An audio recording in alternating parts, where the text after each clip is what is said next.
Bonsoir à toutes et à tous, j'espère que tout va bien pour vous. On se retrouve aujourd'hui pour une nouvelle vidéo ASMR, mes derniers achats. Alors ce sera simplement des achats de livres, donc des achats culturels. J'ai 4 mangas et un guide. Je ne vous en dis pas plus, on va découvrir ça ensemble. Commençons sans plus tarder avec le premier manga. Premier manga que j'ai déjà lu, des achats que j'ai fait cette semaine.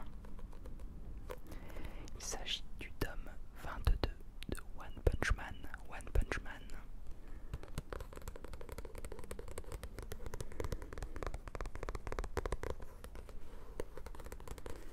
Alors One Punch Man c'est un manga que je suis depuis le début quasiment. Mon frère avait acheté les premiers tomes lors de leur sortie et j'ai commencé moi aussi la collection, donc j'avais les 2 premiers et mon frère avait les 21 premiers, donc j'utilisais bien entendu sa collection pour les lire. Mais comme il est un petit peu moins dedans depuis quelques temps, je me suis dit j'ai envie de voir la suite, alors je vais l'acheter tout simplement.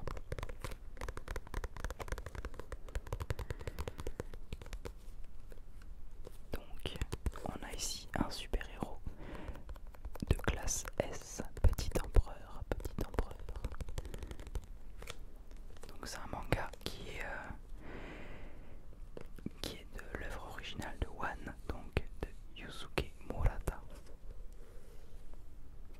Et ça raconte l'histoire de Saitama, donc, je pense personnage que vous connaissez tous, étant donné le nombre de mèmes qu'il y a sur ce personnage sur internet.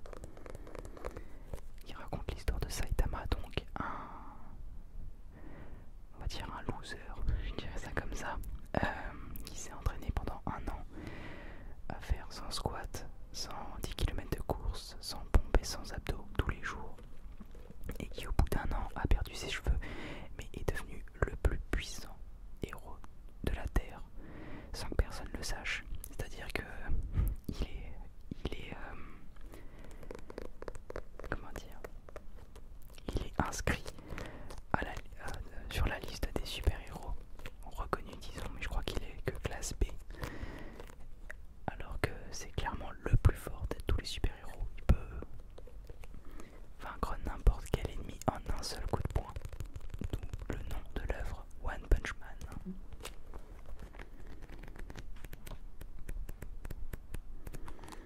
Je pense que c'est quand même un manga qui est assez connu.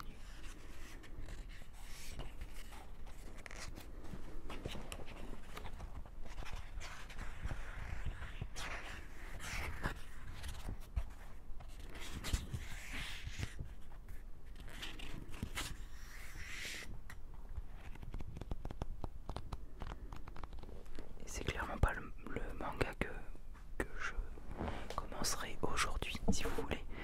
Mais comme c'est l'un des mangas que j'ai lu avec plaisir, au moment où je commençais à en lire véritablement beaucoup,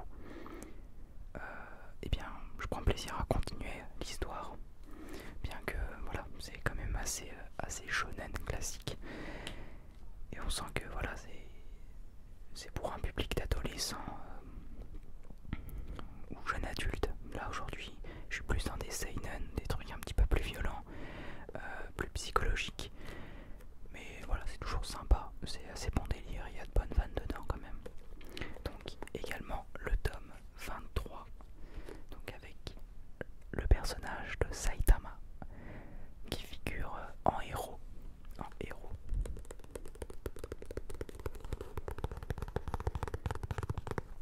À l'arrière, je ne sais plus quel est le nom de ces 2 personnages. Quels sont les noms de ces 2 personnages?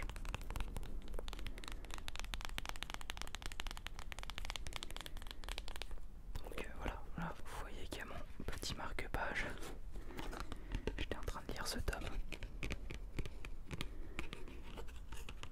D'ailleurs, n'hésitez pas à me dire si vous lisez ou si vous regardez également One Punch Man. D'ailleurs, je sais qu'il y a la saison 3, je crois qu'il va bientôt arriver en animé.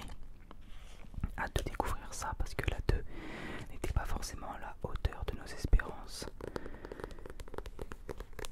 Espérons qu'ils vont un petit peu corriger le tir et proposer une animation qui fera l'unanimité. Dans le bon sens cette fois.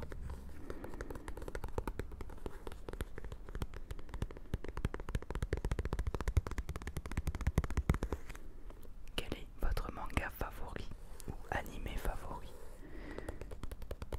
N'hésitez pas à me le dire en commentaire. Sans qu'il y ait de gros débats, attention. Ne soyez pas méchants avec les autres.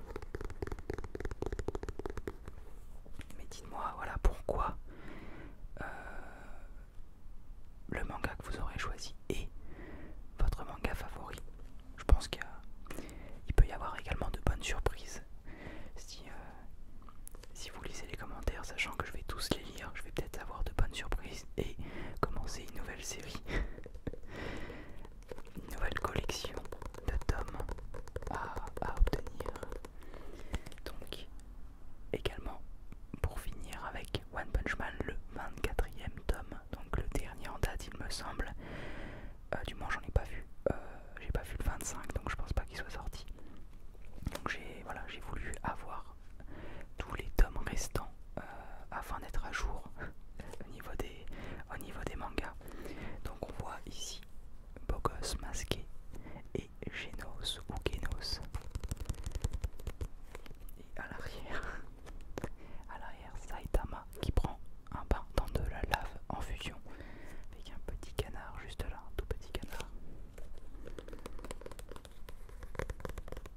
Voilà, je vais pas non plus feuilleter ce tome afin de ne pas me faire spoiler, bien entendu.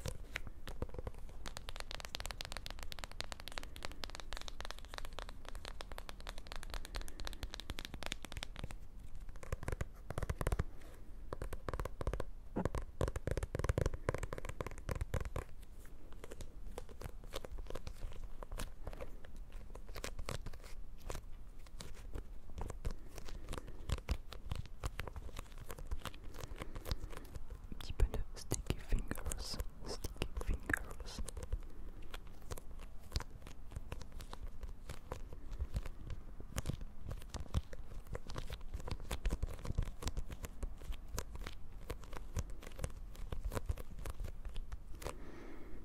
Voilà donc pour ces 3 tomes de One Punch Man. On va sans plus tarder enchaîner avec un autre manga. Donc je vous avais présenté il y a peu de temps le premier tome et aujourd'hui je vais lire le second tome d'Akira. Akira. Donc l'auteur, il s'agit de Katsuhiro Otomo. Le premier tome m'a beaucoup plu, m'a vraiment beaucoup plu. Et donc j'ai décidé d'acheter le deuxième et non pas le second, puisqu'il y en a 6 en tout dans la collection. Donc un manga sorti, il me semble, dans les années... je crois que c'est 82 et le film est de 86. Donc voilà, de 82. Très bon, très bon manga. Donc là il s'agit d'un format effectivement un petit peu plus grand que le format classique de manga. Et on retrouve une patte véritablement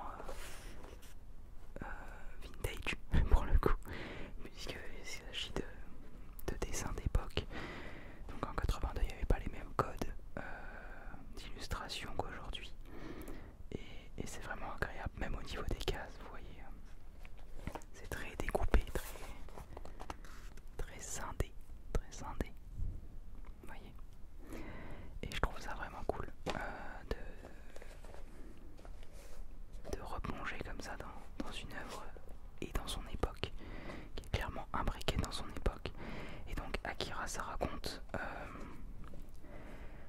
l'histoire de Kaneda, donc un jeune adolescent de 15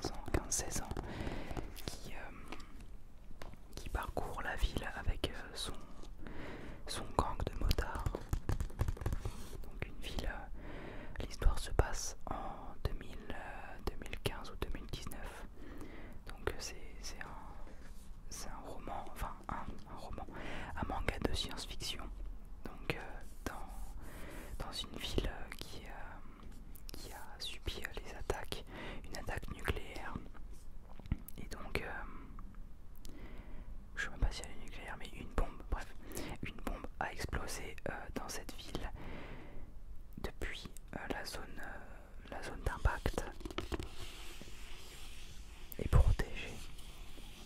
Il semble qu'il y ait des expériences un petit peu étranges qui s'y déroulent. Et lors d'une escapade nocturne avec son gang, Tetsuo, donc le meilleur ami de Kaneda qui figure sur la couverture, a percuté un jeune enfant au pouvoir un petit peu étrange, si vous voulez, et qui a ensuite disparu. Et donc les Kaneda et son gang essaient de retrouver leur ami Tetsuo qui lui-même est victime à ses dépens, je dirais plutôt, d'une organisation criminelle qui fait des expériences sur son corps et qui devient une espèce de monstre au pouvoir surnaturel. Et pour l'instant, j'en sais pas énormément plus.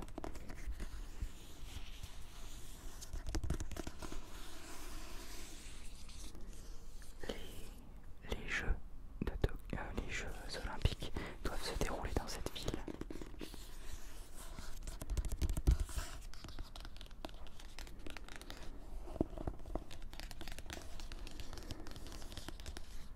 Mais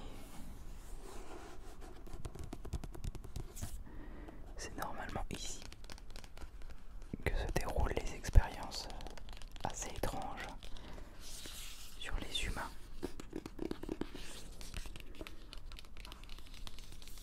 Voilà, donc j'en sais pas énormément plus pour l'instant sur l'histoire. Là je vous ai décortiqué le premier tome, je vous ai résumé le premier tome très brièvement, mais je vous invite vraiment à lire ce manga qui est culte dans l'histoire du manga. Il a instauré pas mal de codes désormais repris par d'autres. Dans tous les cas, quand vous lisez des œuvres assez anciennes, donc là 82 je crois, ouais, c'est assez ancien dans l'histoire du manga. On sait que Dragon Ball c'est également dans les mêmes années et ça a instauré des codes. Donc là ça se rapproche peut-être plus du seinen, mais Dragon Ball a instauré des codes du shonen qu'on retrouve dans plein d'autres mangas aujourd'hui et qui sont réactualisés. Donc c'est pour ça que parfois ça peut sembler un petit peu désuet de lire Dragon Ball aujourd'hui. Par contre pour Akira je trouve que ça a assez bien vieilli, étant donné que ça se déroule dans un futur proche, donc qui est notre passé, mais c'est de la science-fiction. On se retrouve davantage vu que ça se plonge pas dans une époque précise, si vous voulez. Du moins, c'est l'image qu'on se faisait du futur dans le passé, donc c'est assez intéressant. Et je dois avouer que c'est assez bien raconté. Donc voilà, je vous invite à lire ou à découvrir ou à redécouvrir le manga Akira. Je sais qu'il y a en ce moment le film de 86 qui est sur Netflix en ce moment. Et il me semble que l'histoire n'est pas tout à fait celle qui est développée dans le manga. Je l'avais vu au cinéma, mais je peux pas vous dire si c'est très fidèle ou pas au manga, étant donné que je n'ai pas fini encore de le lire. Pour terminer cette vidéo, on va partir sur un tout autre domaine, puisqu'il s'agit... Donc ça c'est un achat qui date un petit peu, je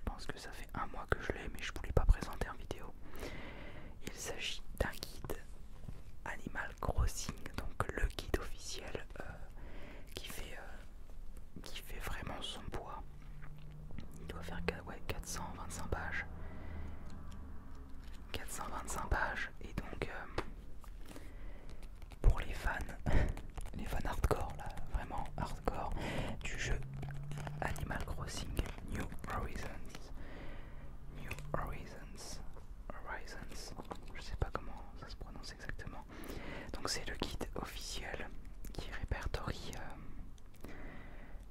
tout ce qu'il est possible et imaginable de faire dans le jeu. Donc avec des petites illustrations, voilà, comme vous le voyez.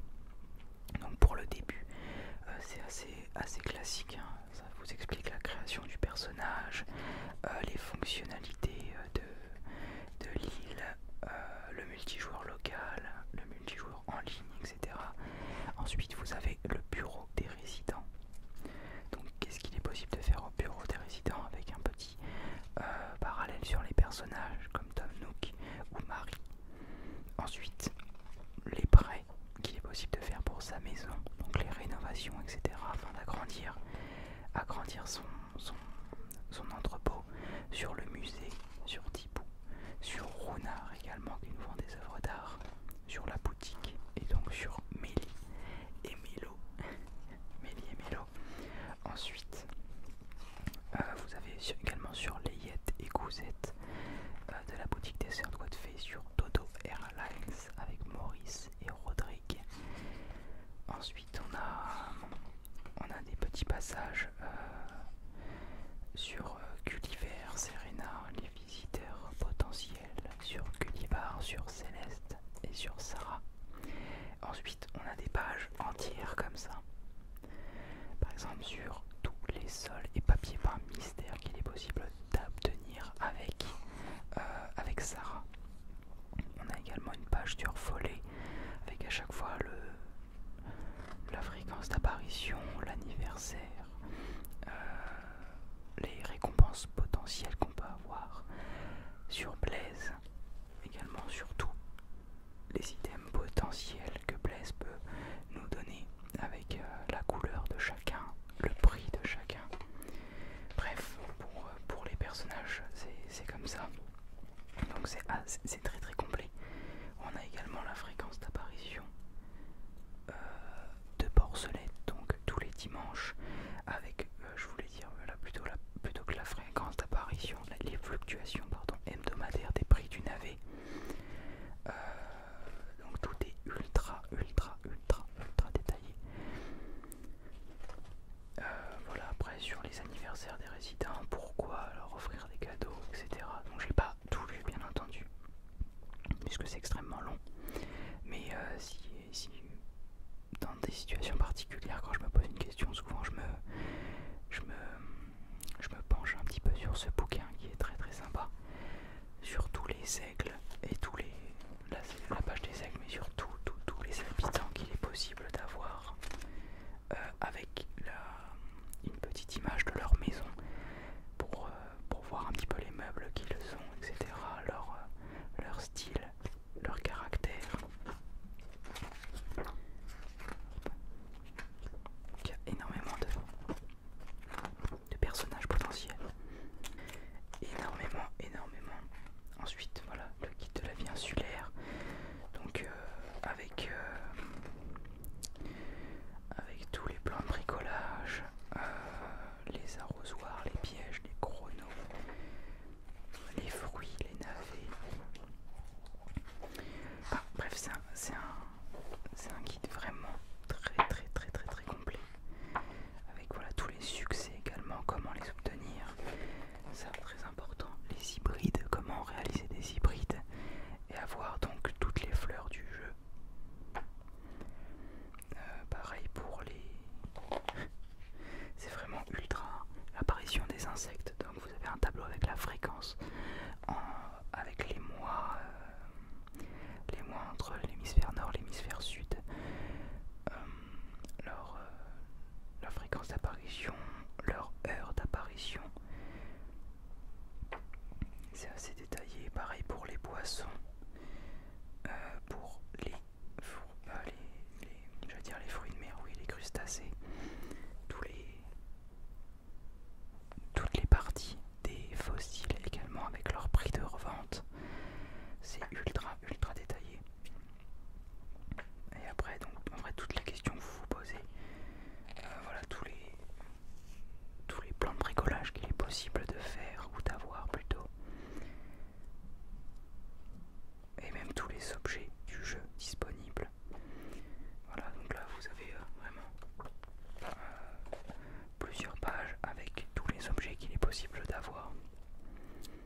possible.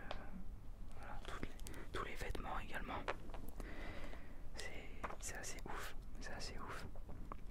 Donc voilà, je vais pas vous en dire davantage parce que ça a peu d'intérêt, mais voyez que si vous jouez beaucoup à ce jeu, chose que j'ai fait énormément, et là j'ai un petit peu stoppé le Animal Crossing parce que je fais à peu près le tour. Je crois que j'ai à peu près 500 heures de jeu, donc c'est pas dégueu déjà.